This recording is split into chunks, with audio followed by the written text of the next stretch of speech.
جو بڑے بڑے گناہوں اور بے حیائی کے کاموں سے پرہیز کرتے ہیں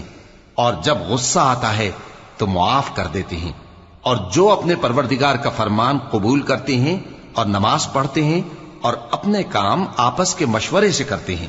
اور جو مال ہم نے ان کو عطا فرمایا ہے اس میں سے خرچ کرتی ہیں، اور جو ایسے ہیں کہ جب ان پر ظلم و زیادتی ہو تو مناسب طریقے سے بدلہ بھی لیتی ہیں، اور برائی کا بدلہ تو اسی طرح کی برائی ہے، مگر جو درگزر کرے اور معاملے کو درست کر دے